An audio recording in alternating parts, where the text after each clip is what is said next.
y quien ha publicado también un reciente libro que está generando una serie de conversaciones y discusiones en el mundo y en Chile, Abrir Nuevos Mundos, junto con Fernando Flores y Charles Espinosa.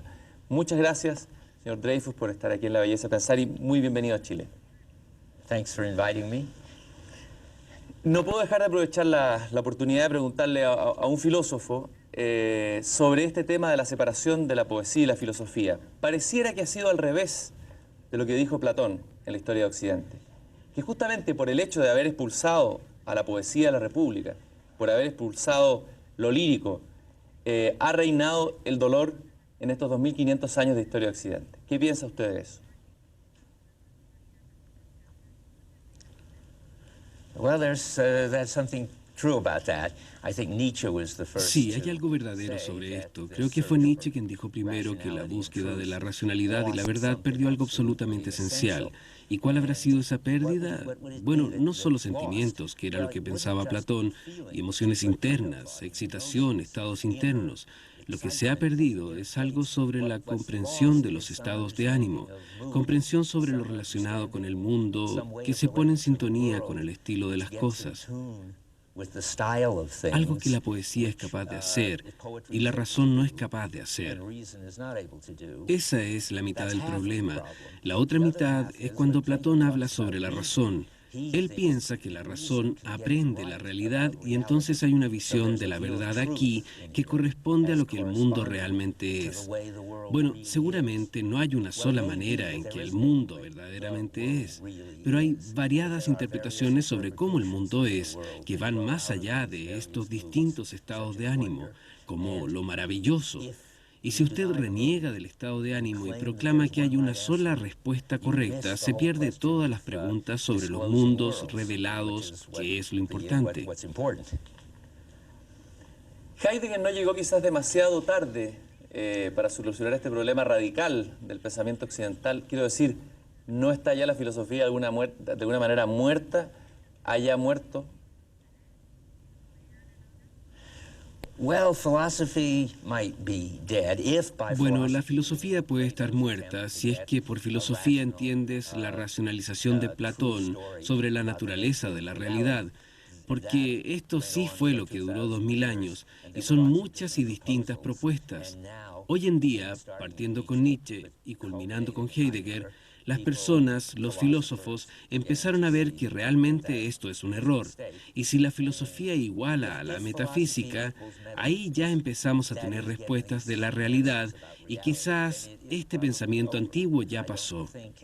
Yo creo que ya nadie cree en esto. Sin embargo, si la filosofía significa algo como reflexionar sobre o pensar en qué significa ser un ser humano, qué significa estar aquí en este mundo, entonces la filosofía, por supuesto, va a continuar con gente como Nietzsche y con Heidegger. Y yo también trato de hacer lo mismo en mi libro y en mi libro con Fernando. Justamente los filósofos, da la impresión, en el mundo griego y en algún tiempo, estaban en la calle, estaban en la polis, estaban en el diálogo y estaban en las conversaciones y conversaban de los problemas cotidianos y reales. Pareciera que hoy la filosofía, a pesar de Heidegger, o un cierto tipo de filosofía, pienso en una filosofía quizás más bien europea, se ha convertido en un lenguaje autista, en una especie de monólogo cerrado, en un lenguaje especialista que no tiene conexión con la realidad.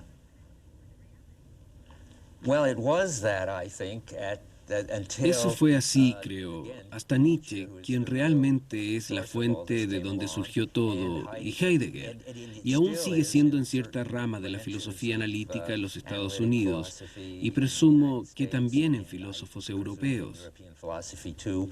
Sucede que Edmund Husserl, que fue profesor de Heidegger, aún estaba haciendo esta filosofía tradicional, como hallar la base racional de todo en su propia mente, lo que se llamó el subjetivismo trascendental, pero era irrelevante para el mundo de todos los días.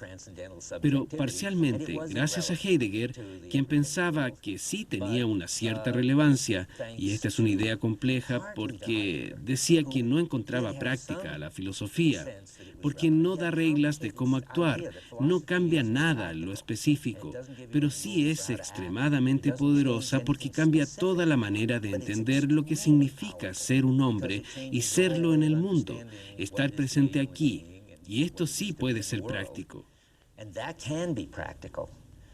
Heidegger presentó primero sus últimas ideas a hombres de negocios en Bremen, llamado el Club de Bremen, que eran empresarios navieros.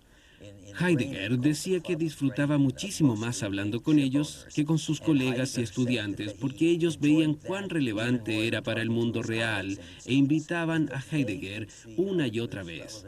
Y Heidegger les hablaba de cosas tan confusas que realmente no creo que alguien le entendiera, pero estaban todos contentos porque ellos de alguna forma aplicaban estas ideas.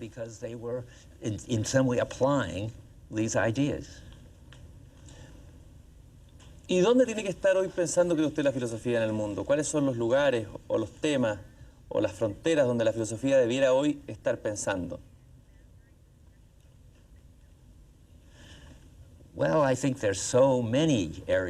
Yo creo que hay muchísimas áreas en las que la filosofía puede ser relevante para el mundo. Déjeme decirle algunas. La forma en que puede ser relevante en otra tradición distinta a la de Heidegger. Sería pensando en algún problema específico como en la ética médica y el medio ambiente, y eso es bueno hacerlo. Esa no es la forma en que yo he estado pensando, en parte por Heidegger y en parte por mi propio pensamiento. Entré en lo que es la filosofía porque estaba enseñando en el Instituto Tecnológico de Massachusetts, que es una universidad muy importante, y mis alumnos del proyecto Robot me dijeron que estaban haciendo computadoras que serían tan inteligentes como el ser humano, y esa era una interrogante muy práctica. Todo lo que yo leía de Heidegger y de Merleau-Ponty y de Wittgenstein, los tres filósofos que más me interesaban, sugerían que las máquinas, como los computadores, simplemente siguen reglas, operan con bits de información y nunca serán realmente inteligentes. En parte porque no tienen sentimientos, ni poesía, no tienen estados de ánimo, ni cuerpo, no tienen mundo, no tienen que moverse, solo son cajas negras. Para Platón y Descartes, la caja negra podía ser a lo mejor la inteligencia, porque era racional, y eso es el computador, es algo racional, pero realmente eso no es la inteligencia. Bueno, yo escribí un libro que se llama ¿Qué es lo que no pueden hacer los computadores?, prediciendo que realmente nunca van a poder ser inteligentes, y creo que finalmente tuve razón. Obviamente no me llevo todo el crédito porque me baso en Heidegger, Merleau-Ponty y Wittgenstein, y ellos decían que para el año 2001 habrían computadores como HAL, de la película 2001. Y yo dije que ni siquiera iban a tener la inteligencia de un niño de 3 años, y en realidad no la tienen. Ahora, ese error, porque hay un error de base de la manera de entender lo que podían hacer los computadores, ¿de dónde viene? Viene de lo que usted llama aquí, o lo que ustedes hablan con Flores, en Abrir Nuevos Mundos, una especie de... ¿Es el pensamiento cartesiano? ¿Es la trampa cartesiana en la que todavía estamos atrapados? A Cartesian what? A Cartesian trap. Yes, it's a Cartesian Sí, es como una trampa cartesiana. Realmente se puede decir mucho sobre eso. Descartes tenía su propia visión de lo que es el ser. Es decir, una serie de filósofos ya tenían distintas visiones sobre el ser hasta llegar a Descartes. Y el punto de vista de Descartes era que éramos sujetos y las cosas del mundo eran objetos. Esto parece algo muy obvio hoy día, pero antes de 1650 no era así. La gente pensaba que nosotros éramos criaturas de Dios y todos los animales, las cosas, todos éramos criaturas de Dios. Antes de eso, los griegos pensaban que todo estaba ahí para ser cultivado, para ser sacado a la luz en las distintas polis. Pero con el pensamiento de Descartes sobre el sujeto y objeto empezó la modernidad. Pero luego está la gran trampa de la cual tú estás hablando, porque los sujetos tienen que ser autónomos, racionales, tienen que estar desapegados. Son seres que podrían dar significado a los objetos que no tienen significado, y esto crea toda una visión, una imagen de nuestra relación con el mundo que puede ser engañosa y, por supuesto, finalmente, también nos hace considerar erróneamente que los computadores pueden ser inteligentes. Porque para Descartes, en la mente hay una representación racional de qué es lo que está alrededor. Esta representación es como la descripción que tiene palabras o símbolos que corresponden a los elementos básicos o las características básicas del mundo. Entonces Descartes pensaba, bueno, nosotros estamos operando en estas representaciones, saquemos conclusiones sobre el mundo, pero los computadores sí pueden hacer eso. Entonces, alguien puede decir, bueno, vamos a convertir a Descartes en un programa de investigación. Vamos a hacer una máquina que tenga representaciones y que saque conclusiones y que se convertiría en un sujeto igual que nosotros. Podría haber un sujeto así, pero esa es una forma equivocada de pensar en el ser humano. Así no es el ser humano. Usted tengo entendido que está trabajando, me lo contaba antes de partir de entrevista, sobre otro gran mito quizás. Tiene una dimensión de realidad obviamente muy importante, ha cambiado nuestras vidas, pero también se transforma en un mito, como el mito del progreso, el mito que es Internet. ¿Qué es lo que ha pensado usted ahí desde esta misma perspectiva? ¿O si ha pensado Internet desde esta misma perspectiva?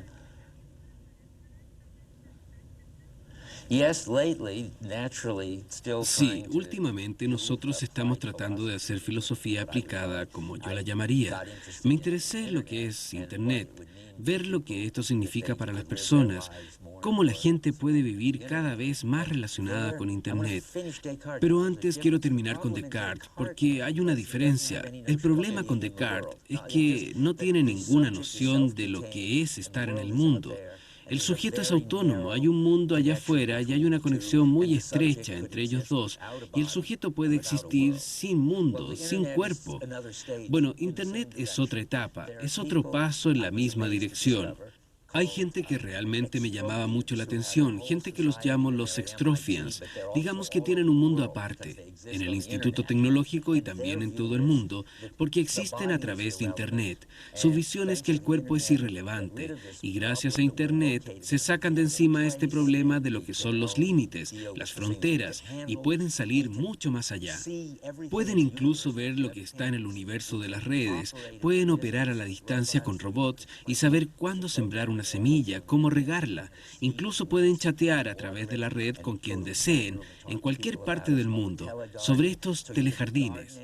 Así que pueden jardinear donde quieran sin estar físicamente ahí. Y ellos piensan que esto es fantástico, y esto es realmente otro paso salido de Descartes. También se relacionan con Platón. Si lo único importante de nosotros es que somos razón, no estaríamos ubicados, no tendríamos sentimientos, no tendríamos estados de ánimo, no tendríamos cuerpo. Lo interesante es ver qué perderíamos realmente si empezamos a vivir una vida más abocada a Internet. Ahí nos vamos a convertir en platónicos y en cartesianos, y si estamos ahí, ellos piensan que tú te sentirías muy bien, libre de amenazas, de peligros, de la muerte. Estás en un lugar seguro. Platón decía, el cuerpo es la tumba del alma. Es un mundo higiénico. Es un mundo higiénico, un mundo castrado de alguna manera. Un mundo donde se mutila al ser humano en su complejidad, ¿no?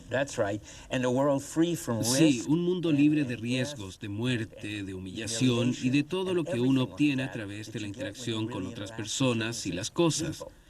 Y ellos piensan que realmente es un mundo mejor estar ahí recluidos. Pero yo lo he dudado mucho. Dudé bastante analizando a Nietzsche, Heidegger y Merleau-Ponty y mi propia experiencia de tener un cuerpo. Eso me pareció bastante improbable. Pero había un elemento muy interesante. Yo no lo sabía, pero en Estados Unidos se hizo por primera vez una encuesta en un lugar muy famoso por sus estudios computacionales, Carnegie Mellon. Ellos dijeron que podían demostrar que realmente la Internet es buena para las personas. Le dieron a la gente computadores y acceso gratis a Internet. Les hicieron pruebas psicológicas a estas personas sobre su bienestar físico y emocional y después de dejarlos varios años usar estos instrumentos, les hicieron nuevas pruebas y estaban impresionados al ver que la gente tendía a estar más deprimida y más aislada que antes, a pesar de que estaban en contacto con otros seres humanos del resto del mundo y que potencialmente tenían el mundo en sus manos. Ustedes podrían pensar que, bueno, están más conectados, pero no es así. Estaban más aislados, más cartesianos. Otras personas dijeron que esto fue un estudio que no se hizo con cuidado y por ende no hay que darle crédito. Después la gente de la Universidad de Stanford hizo otro estudio con más gente y con más rigor, y el resultado fue el mismo. Esto se hizo hace 6 meses. Eso me recuerda un planteamiento que hiciera un arquitecto, un urbanista francés que se llama Paul Virilio, sobre el tema del cibermundo. Y él dice que el peligro del cibermundo es la desaparición del aquí y el triunfo del ahora. Es decir, la desaparición de la presencia, la desaparición del cuerpo, la desaparición del lugar donde yo estoy. Y él llama de alguna manera a defender el aquí.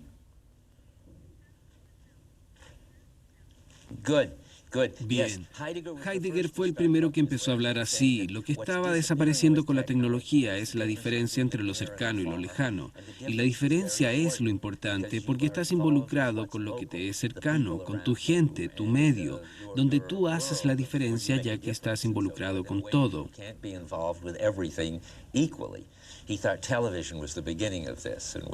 La televisión fue el principio de aquello y ahora están muy descontentos, por ejemplo, con los campesinos, porque pueden ver los partidos de fútbol de Brasil por televisión y no se preocupan de sus cosechas. Ahora con Internet esto es mucho más extremo porque puedes estar en todos lados.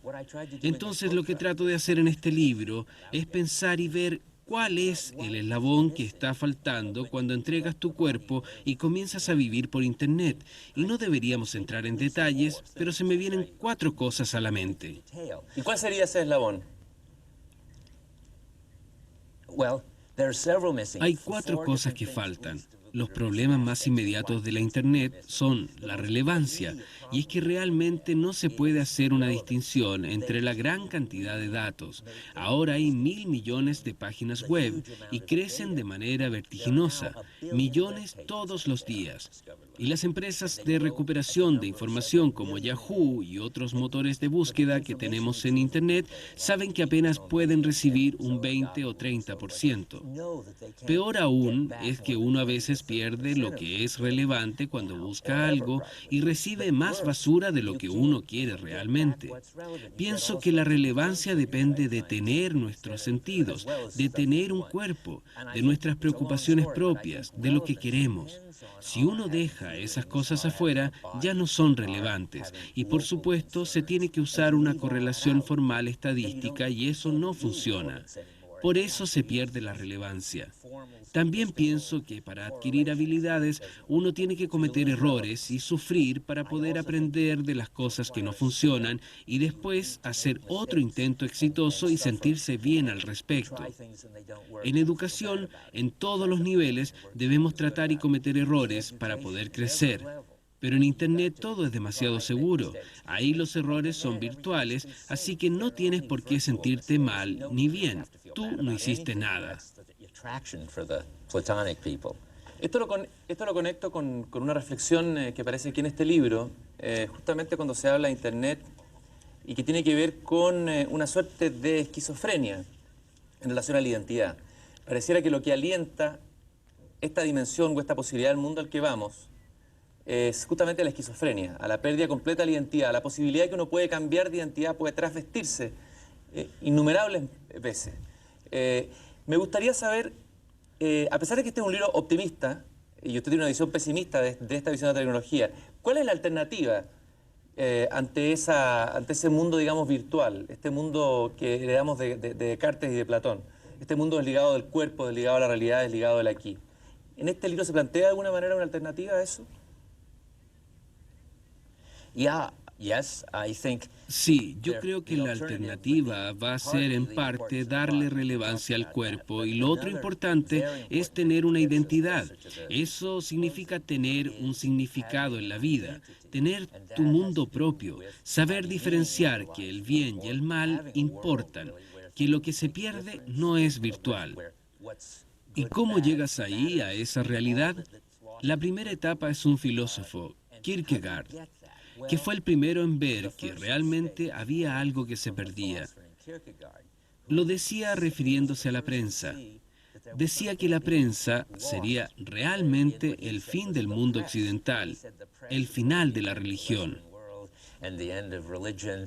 Y le preguntaban, ¿pero qué es lo malo de la prensa? Que es anónima y por lo tanto nadie realmente se responsabiliza, nadie se arriesga realmente. Respecto a Internet, Kierkegaard hubiese pensado algo peor todavía, más anónima. Nadie se responsabiliza, nadie sabe de dónde vienen las cosas. En un sitio de conversación en Internet uno puede inventar cualquier identidad. Kierkegaard pensó que la única respuesta es que la gente realmente sea capaz de tener lo que él llama una pasión infinita. Yo lo llamaría un compromiso absoluto. Sí, Søren Kierkegaard. Tener significado en tu vida, hacer que las cosas importen y poder realmente comprometerte con alguien, por ejemplo, en el amor o en algo como dijo Martin Luther King, al comprometerse con la comunidad negra de Estados Unidos. Al comprometerte, tú tomas riesgos reales. No son compromisos virtuales ni riesgos virtuales. Y si eres capaz de un compromiso o riesgo, realmente puedes abrir un mundo a algo que puede ser realmente significativo y tener una vida significativa. Pero si adoptas el modo de la prensa o Internet, vas a terminar con un mundo virtual, una vida virtual, y lo único que recibirás de vuelta es aislamiento y desolación, como dijo Kierkegaard. Los estudios que se han hecho son importantes. No significa que Internet no sea valiosa. Si tienes un compromiso, la puedes utilizar bien. Tú y la gente que busca información valiosa. Pero no puedes recibir compromiso de parte de Internet.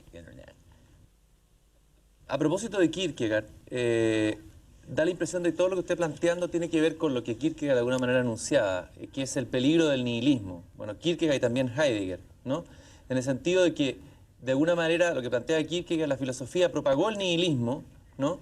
Y había que prepararse preservando ciertas prácticas culturales que no sucumbieran a esta especie de nivelación tecnológica que venía.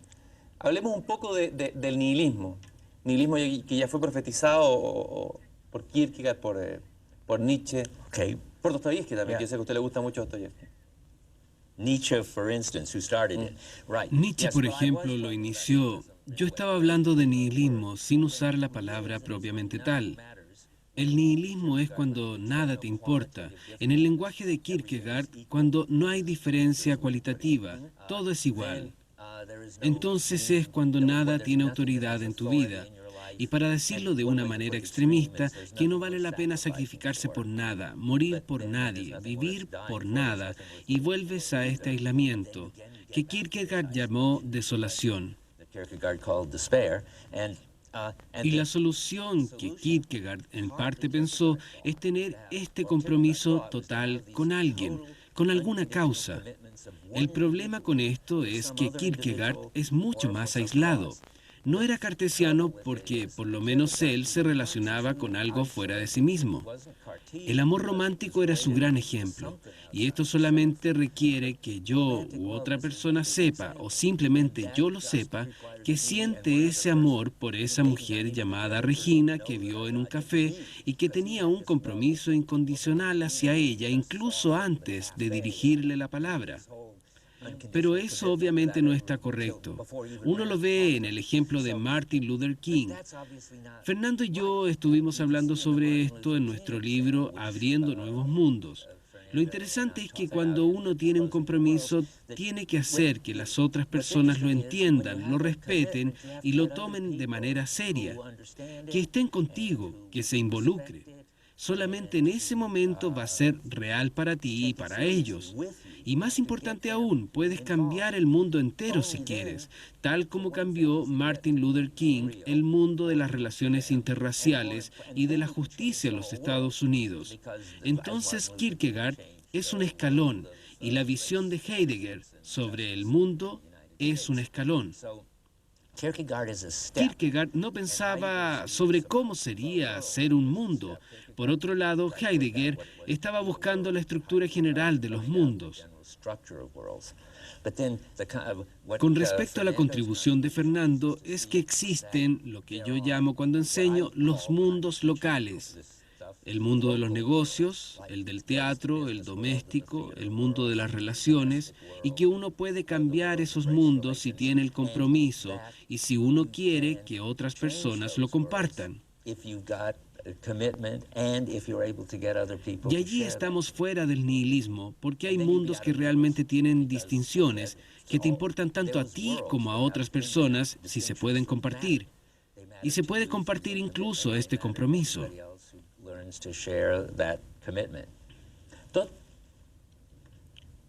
Tengo entendido que usted es un gran lector o apasionado de Dostoyevsky. Dostoyevsky de alguna manera alertó sobre el nihilismo, identificó ese nihilismo en un tipo de intelectual, que era un tipo de intelectual que era incapaz de entender el mundo ruso, el mundo rural o el alma rusa. ¿Usted cree que ese nihilismo ese nihilismo que estaba viendo Dostoyevsky es de alguna manera el origen del nihilismo que estamos viviendo hoy en el mundo? No, Dostoyevsky no es el origen, sino que él fue una de las personas que en su propia forma trató de salir del nihilismo.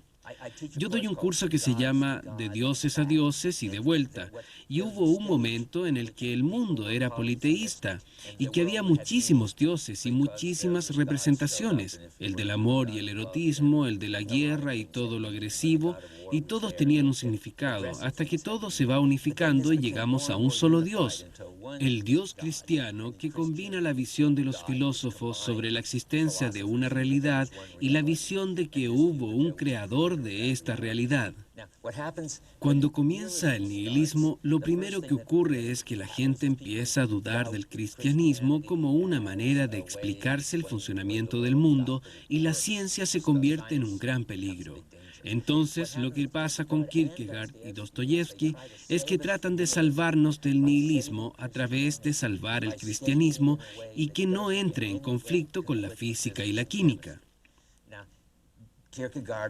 Kierkegaard y su planteamiento de compromiso incondicional, lo que nos lleva a abrirnos a otros mundos, no entra en ningún tipo de conflicto con lo que las ciencias nos dicen sobre esta realidad física.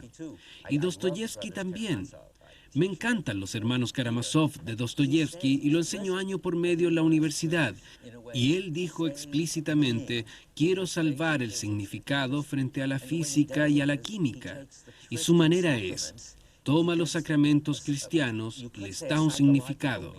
No un significado psicológico porque a él no le gusta la psicología, porque cree que no comprende realmente al ser humano, sino más bien les da una interpretación existencialista. Por ejemplo, en el bautismo descrito en los hermanos Karamazov, Alyosha es levantado frente a un ícono por su madre.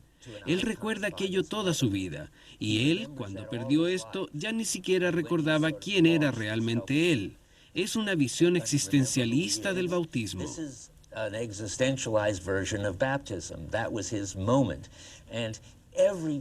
Entonces, todas las ideas cristianas tienen una interpretación. Es una historia bastante larga, no podemos entrar en detalles, pero Dostoyevsky está combatiendo el nihilismo, fomentando el cristianismo en términos existenciales, y también Kierkegaard. Y que creo que Nietzsche ha sido un crítico bastante serio, incluso devastador, de los intentos hechos por Kierkegaard y Dostoyevsky. Porque lo que Nietzsche veía era que estaba apareciendo un nuevo entendimiento del ser, llamémosle entendimiento tecnológico. Y con el entendimiento tecnológico, la gente no quiere tener una identidad fija, no quiere comprometerse con una persona, no quiere comprometerse con una causa toda su vida, y no quiere lo que Dostoyevsky pensaba que era importante, el comprometerse. Ayudar y amar a todos los seres humanos. Incluso Dostoyevsky piensa que esto ocurre en un momento en que uno ya se asienta, en la mitad de su vida. Y en cuanto a los hermanos Karamazov, Alyosha recibió esta revelación. Lo que Nietzsche decía es que la gente quiere ser más flexible y abrirse a otras vidas, constantemente tener nuevos mundos. Y ahora los estudiantes realmente entienden esto. También solía enfrentar a Nietzsche, Kierkegaard y Dostoyevsky. Los estudiantes se quedaban con Kierkegaard y Dostoyevsky hace 30, 20 años atrás, pero ahora ellos espontáneamente se vuelven hacia Nietzsche. Ellos piensan que el amar a una persona puede ser una adicción, o incluso si eres tan devoto de tu trabajo y sacrificas cualquier cosa por él, entonces eres un trabajólico, y ahí hay otra adicción.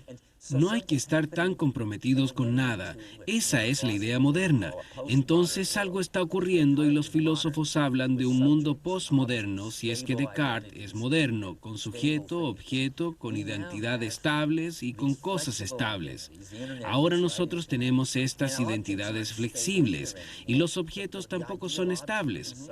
El objeto ideal es algo así como la información que podemos cambiarla, transformarla, agregarle o extraerle. Y en ese mundo los intentos de salvar el significado de la tradición cristiana y filosófica pueden no ser el camino correcto por donde ir.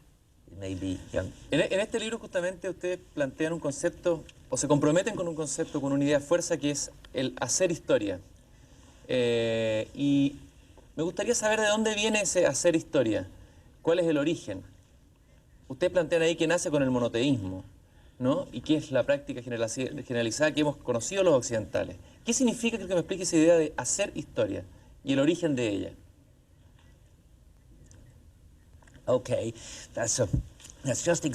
Esta es la pregunta correcta en este punto, porque tenemos que ver qué es lo que realmente estamos pidiendo y qué es lo que queremos hacer cuando nosotros no queremos un mundo totalmente flexible donde la gente ya no tiene identidad y se convierte en recursos, como dice Heidegger, solo recursos que pueden ser cambiados constantemente, optimizados y eficientes. Nosotros tenemos que ver cuál es la salida a eso. Si usted no va a tratar de salvar al cristianismo como quería hacer Kierkegaard y Dostoyevsky, ¿hacia dónde dirigirse? Bueno, se va hacia nuevos mundos, a hacer una nueva historia. En el pensamiento de Nietzsche es fácil abrir mundos y constantemente tener una nueva identidad. Esto es lo que lleva a un cierto tipo de nihilismo tal como Internet. Todo es muy virtual y no te importa nada. Pero cuando uno hace la historia, por ejemplo, esto nos lleva a Martin Luther King. Él es parte importante en nuestro libro, como alguien que tiene un compromiso y trata de hacer que el resto vea las cosas como él la está viendo. Cuando uno hace esto, transforma el entendimiento de los otros, de lo que es ser humano, de lo que es ser negro, de lo que es ser americano. Y cuando haces esa transformación, las cosas son importantes. Eso es hacer historia. Martin Luther King hizo historia. El significado de la vida humana era distinta, pero no para todos. Por eso necesitamos una noción de cómo abrirse en el mundo. Heidegger hablaba siempre de el mundo. Eso es algo muy grande. Tú y yo no podemos cambiar el mundo, pero Descartes sí lo cambió. Heidegger hablaba de estas personas como grandes pensadores. Los grandes pensadores pueden cambiar el mundo entero. ¿Recuerdas cuando dije que Heidegger decía que la filosofía no podía ser nada específico o ayudador a pensar de ser muy poderosa? Él piensa en un todo. Él piensa en pensadores integrales. Nadie puede ser más poderoso que Descartes. Napoleón es trivial comparado con Descartes. Pero lo que estamos pensando acá en nuestro libro es en mundos más locales. Un mundo en que se relacionan distintas razas, con ejemplos de empresarios, las contribuciones brillantes por parte de Fernando, en que ha dado grandes ideas, y esto realmente hace historia. Los empresarios pueden cambiar el mundo. Alguien como Ford, al producir masivamente los automóviles, cambió el mundo, cambió todo, para bien o para mal. Ahí empezaron a surgir los suburbios y a morir las ciudades interiores.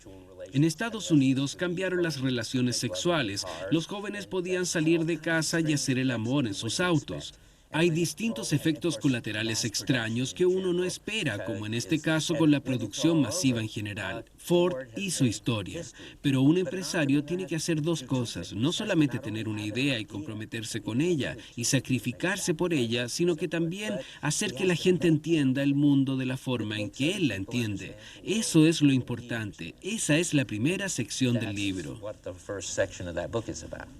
O sea, de alguna manera se puede decir, como lo plantean ustedes, que el empresario es una suerte de filósofo práctico, por decirlo de alguna manera. Exactamente. Me parece que hablando de filosofía aplicada, un empresario no es un filósofo aplicado o que está aplicando la filosofía. No creo que Ford supiera filosofía, pero sí era una persona que estaba haciendo lo que hace un gran pensador. Los pensadores buscan nuevos lenguajes para describir al ser y cambiar el mundo tal como lo hace Descartes. Sujeto, objeto. Y Nietzsche, con su noción del constante cambio, que llamó el poder y la voluntad, ayudó a cambiar el mundo. Los filósofos no inventan nuevos mundos. Eso tiene que estar ocurriendo en la periferia. Ellos buscan el lenguaje para poder decir qué está ocurriendo en la periferia. Así como Descartes, también Galileo hizo su parte, y Lutero, hablando de la importancia del individualismo, y Gutenberg, haciendo posible que la gente pudiera leer la Biblia. Pero nadie tenía la idea de que esto surgía de sujetos humanos autónomos. Entonces, los filósofos pueden cambiar el mundo de esa gran forma. Si los empresarios cambian el mundo, entonces ellos son como filósofos, pero filósofos aplicados, y uno solamente puede decir que ellos se comprometen, en vez de cambiar todo el mundo, se abren a cambiar mundos específicos. Y ahí quisiera hacer la siguiente pregunta.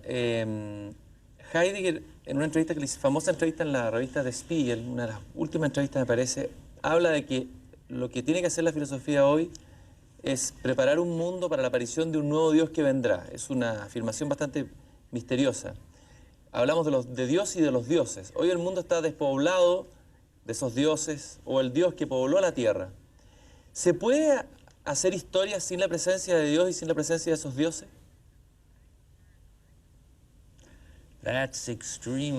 Es extremadamente interesante e importante.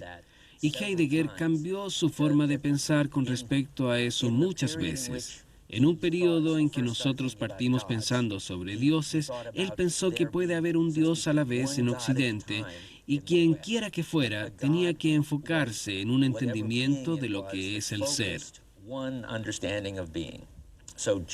Jesús fue un Dios en el pensamiento de Heidegger porque transformó absolutamente la forma en que los hebreos y los romanos veían las cosas y estableció la manera cristiana de ver las cosas. Cuando Heidegger dice, solo otro Dios puede salvarnos, la gente lo traduce como solo un Dios. Y cuando él dice eso, significa que tiene que haber un nuevo pensador. Una persona que pueda encontrar nuevas palabras para que nos dé un nuevo entendimiento del ser. O puede ser otra persona tipo Jesús, quien con su vida nos muestre otro entendimiento del ser.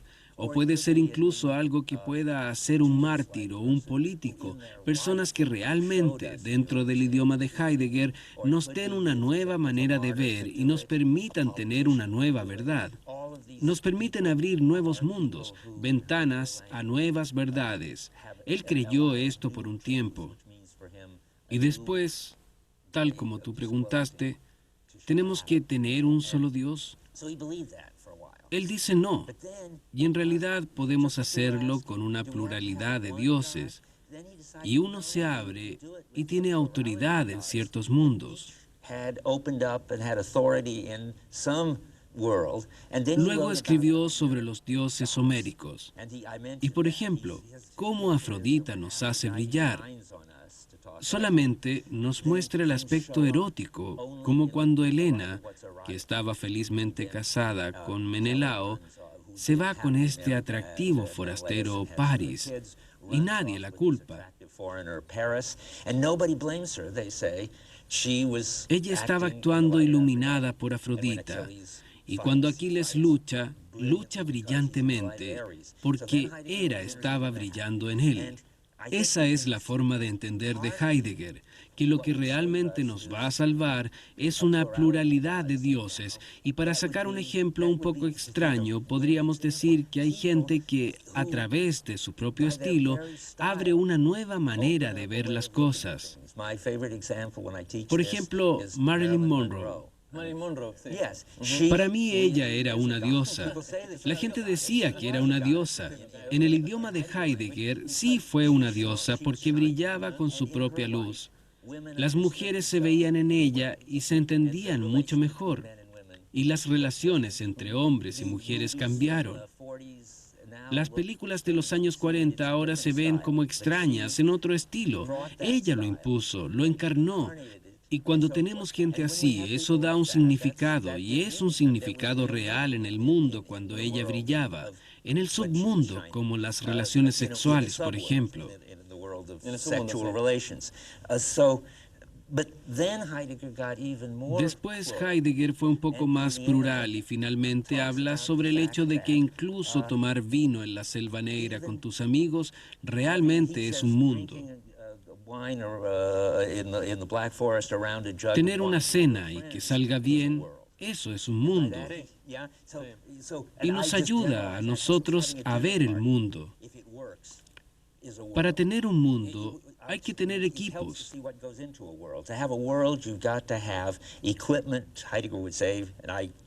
Aquí estoy expandiéndome un poco en Heidegger, pero al hacer cosas, por ejemplo, crear un estado de ánimo general, habrá roles para las personas.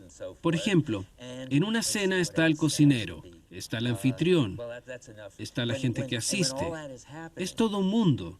Entonces, cuando vemos que todo esto está ocurriendo, y lo crucial, por supuesto, va a ser autónomo, y dentro de esto va a tener diferencias significativas con respecto a lo que es importante. No importa lo que hay fuera de esta cena, porque este es un mundo propio. ¿Conoce la película La fiesta de Babette? La escena que habla sobre cómo cambia la gente cuando asiste a una cena. ¿La fiesta de Babette será? Yeah. Del Imparar el cuento de Isaac Dinesen. Yes, who I suspect may have read Yo Heidegger. sospecho que ella leyó a Heidegger. Sospecho que lo leyó realmente porque habla de los mundos locales. Lo muestro en mi clase cada vez que lo enseño y cada vez que sale esto está mostrando mundos locales, como el mundo de Marilyn. Mundos de empresarios de una cena del mundo político, como Martin Luther King. Siempre hay una forma de responder al nihilismo, el sacar significado en la vida, y eso es lo que más llamó la atención de Heidegger, es que le cambió su forma de pensar. Lo último que él dijo fue que dado el problema que representa el nihilismo, es que nosotros no lo vamos a poder responder en términos del ser en todo, el ser sujeto. Pero tenemos que pensar en términos de mundos locales. Así que terminó siendo tal como lo sospechaste. Como lo planteamos recién. Voy a hacer un cambio, pero a otra película. No sé si usted vio esta película que estuvo tan de moda, la película American Beauty. ¿La vio? Usted habló recién del ser americano. Hay una escena en esa película, un personaje que es el joven, si usted lo recuerda, que maneja el video y que le muestra un video a la hija del matrimonio, de este matrimonio americano, entre comillas, bien constituido, ¿no? Y este video es simplemente una bolsa que vuela y es llevada por el aire y la cámara se fija y detiene esa imagen. Eso tiene que ver con la gratuidad. ¿No cree usted que el gran problema del mundo americano, que el gran problema del mundo contemporáneo, es justamente la ausencia de la gratuidad? La ausencia de una actitud o una apertura hacia lo gratuito, que es lo que hablábamos al comienzo, justamente lo que da origen a la poesía.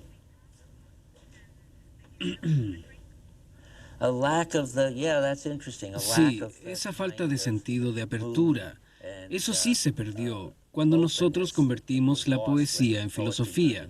Lo que es interesante sobre la bolsa en la película, y es una de las partes más golpeadoras en el film, incluso me ayuda a recordar una de las cosas más importantes del pensamiento de Heidegger sobre los mundos, que la bolsa es realmente lo que Heidegger piensa sobre el poder salvador de las cosas humildes. Y es lo que dice el joven. Mira toda la belleza, mira lo interesante de esta bolsa, cómo vuela. Yo diría, Fernando, y creo que Heidegger también, dirían que hay algo que realmente falta. Cuando uno abre un mundo, lo que es más emocionante que una bolsa volando en el aire es unir a la gente, y es importante. Y la bolsa está ahí revoloteando, y ellos la miran. Y ahí comenzamos a ver poesía, de algún modo, porque es un momento lírico. La poesía en sí no creo que pueda hacer el trabajo de darle significado. Esa bolsa no les da un significado en sus vidas, solamente da significado cuando se comparte, cuando muchas personas lo ven, cuando es mundo. Pero cuando un estado poético es implementado tanto en un objeto, o en un empresario, o un político como Martin Luther King, o en una cena como la fiesta de Babette, ahí entonces empieza a haber una respuesta al nihilismo. Y por supuesto, esto puede ocurrir en todas partes, aquí o en los Estados Unidos, donde sea. Pero está siendo amenazado por la tecnología, por este entendimiento de que todo puede ser más eficiente, optimizable o cambiable, porque las cenas y las bolsas son muy poéticas, y lo que es poético no es eficiente y no se puede optimizar ni intercambiar. Eso es lo que se perdió en lo tecnológico. Y volviendo a la cena, por ejemplo, y los políticos, y Martin Luther King, y Fernando Flores con los empresarios, Ford, siempre se está en un lugar particular. Siempre se está involucrando riesgos. Siempre se tiene que tener a la gente aceptando cosas y mundos. Y sin eso no se puede responder al nihilismo, y la poesía contribuye también a eso.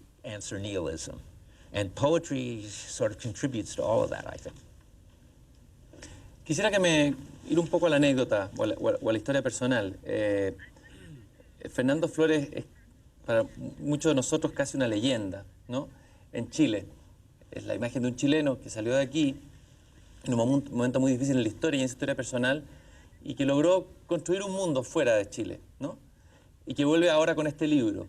Me gustaría que me contara un poco cómo lo conoció usted a él, y qué significó para usted el encuentro con Flores, para usted como filósofo. Bueno, fue una experiencia bastante interesante desde el principio. Un día esta persona, Fernando Flores, a quien no conocía y que era famoso en Chile, pero yo no lo conocía en los Estados Unidos en ese punto, vino a verme a Berkeley y me dijo que en prisión él había estado pensando mucho sobre la filosofía, sobre Heidegger. Y me dijo algo muy extraño que yo no sabía lo que significaba, y era que Heidegger era una mejor base para las revoluciones que el propio Marx. Y esto me llamó la atención, realmente, sobre lo que Heidegger entendía de abrir nuevos mundos. Incluso imagínate, decir que era mucho más profundo que Marx, y él quería hacer una tesis conmigo sobre Heidegger. Yo le dije, bueno, está bien, pero ya que partiste como ingeniero y luego gerente y estuviste trabajando en administración, vas a tener que dar un gran salto para entrar al departamento de filosofía. Mi hermano también fue profesor en Berkeley, lo metió en el departamento de investigación en operaciones, donde Fernando ya tenía mucha experiencia, ya que fue ministro acá en Chile. En Berkeley, una vez que tú estás dentro de un departamento específico, lo puedes dejar y puedes convertirte en un PhD interdepartamental. Y eso es lo que ocurrió con él. Dejó operaciones, dejó el área operacional, no se convirtió en una persona perteneciente al departamento de filosofía, sino que fue un pensador amplio en la universidad y empezó a hacer filosofía, investigación operacional, ciencia computacional, etc. E hizo una tesis de PhD en 2 años cuando se supone que esto debe tomar normalmente 4 años. Y a él le tomó 2 años. Y hablaba sobre lo que es la administración y la coordinación. y fue bastante exitoso. Para mí fue muy importante porque siempre quise poder aplicar la filosofía en estos mundos y la apliqué criticando a la gente de las computadoras y otros sistemas expertos, prediciendo que no iba a funcionar. Y sobre eso escribí otro libro con mi hermano, y ahora tengo mis dudas sobre Internet. Pero todo esto era una filosofía aplicada bastante negativa. Mi papá siempre me decía que yo era Contreras. Siempre estaba yendo en contra de todo y que siempre era crítico. Pero realmente me gustaría ser un filósofo positivo, pero no sé cómo hacerlo. Entonces, Fernando convirtió todo esto en algo positivo. Y no perdió el tiempo criticando los computadores e Internet y está dedicando su tiempo en el desarrollo de nuevas cosas, de nuevas formas, de nuevas prácticas, nuevos productos, nuevos mundos. Y lo hace usando este desarrollo, extendiendo el tipo de filosofía que yo estaba enseñando. Using this, developing, extending the kind of philosophy that I was teaching. Señor Dreyfus, este libro sobre Heidegger, vamos a hablar ahora de su encuentro con Heidegger. Me imagino que para el pensamiento anglosajón siempre ha sido difícil tender un puente hacia la filosofía alemana y la filosofía europea. Ha habido siempre ahí como una ruptura, una grieta, una incomunicación. ¿Qué significó este desembarco? ¿Qué puede significar el desembarco de Heidegger en la filosofía anglosajona? ¿Y en qué momento se produce ese desembarco en la filosofía anglosajona? ¿Cómo hizo usted ese puente, digamos, entre dos mundos tan distintos? Entre dos maneras de ver el mundo y dos maneras de pensar y hacer filosofía.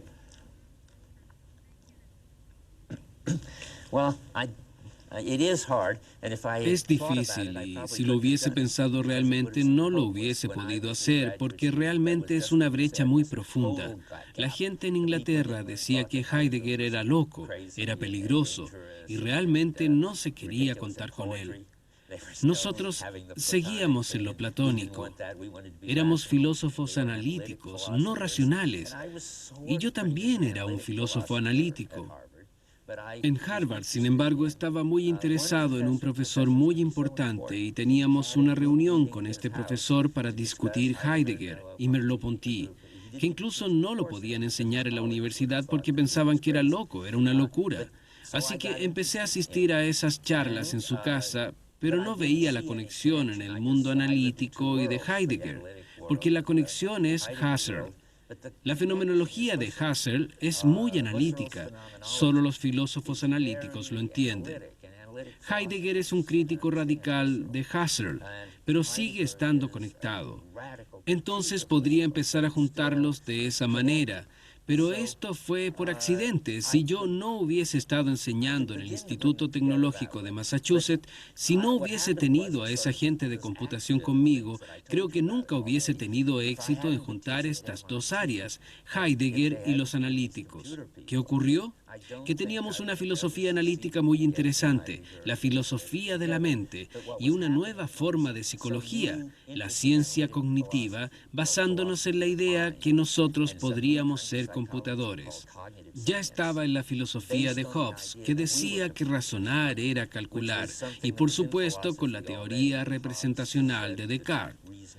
Entonces, fue natural para los filósofos analíticos tomar estas visiones de que somos computadores, y eso es la forma que la gente en el Instituto Tecnológico empezó a interesarse, y después pude unirlo. Después pude construir este puente.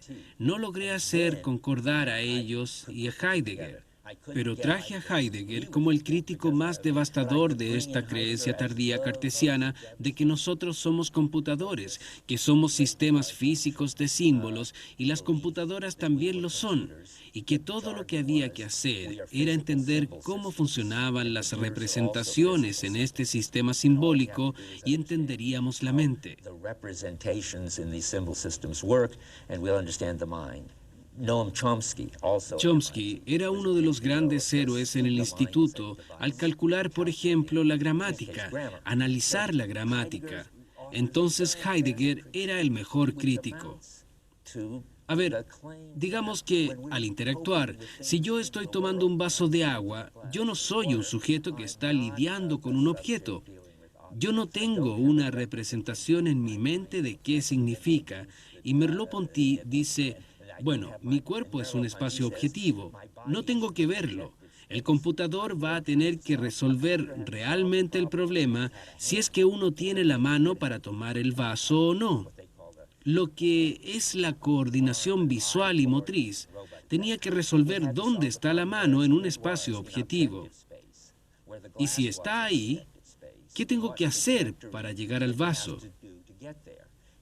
Junto con todos los otros elementos, los dedos, las articulaciones.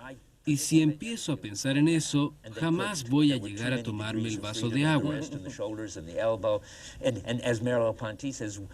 Tal como dice Merleau-Ponty, nosotros, nuestro cuerpo y el vaso, no estamos en el mundo objetivo de Descartes, donde tenemos coordenadas tempoespaciales. Mi mano ya se está adaptando al vaso en ese momento en que yo pienso que quiero tomarme el vaso de agua, y jamás voy a tener que estar pensando dónde está el vaso, cómo me muevo, hacia dónde voy. Y cuando Merleau-Ponty dice que si un mosquito se para o se posa en mi hombro, yo inmediatamente le pego y no estoy pensando dónde está mi hombro y dónde está mi mano y cómo voy a llegar ahí. Entonces, lo que yo vi con Merleau-Ponty y con Heidegger es que realmente, fenomenológicamente, era tan rígido y tan específico con respecto a lo que vale la pena y lo que es la mente como crítico, porque siempre he sido crítico. En ese punto empezaron ellos a converger y yo dije, bueno, ¿qué pueden hacer los computadores?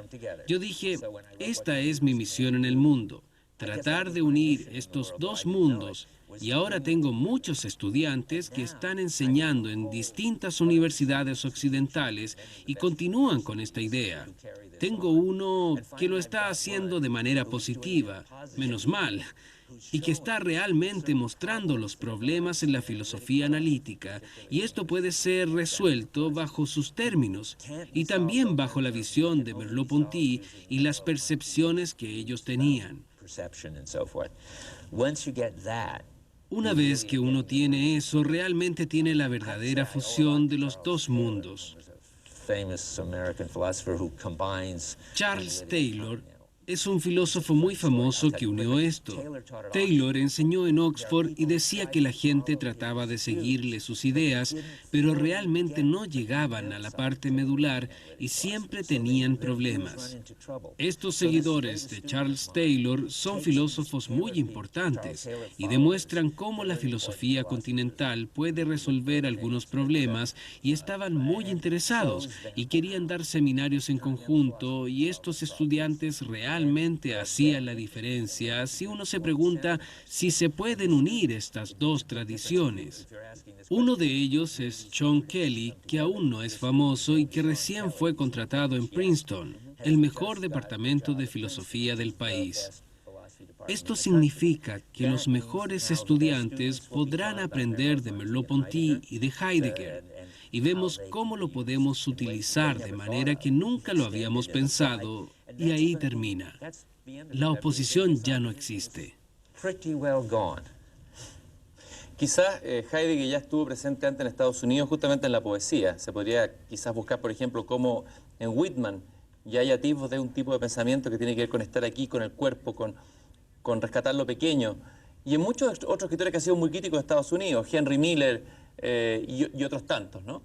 A lo mejor ahí había un primer puente de ese mundo del mundo europeo, de ese pensamiento al mundo americano.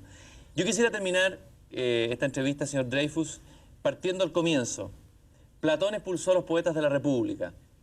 ¿No cree que llegó la hora de que la filosofía haga una invitación a los poetas a participar de nuevo en esta República? ¿Y cuál sería, si es así, cuál sería esa invitación? A sacar del exilio a los poetas, a quitarle su exilio, digamos. ¿Cómo haría usted esa invitación? Muy interesante.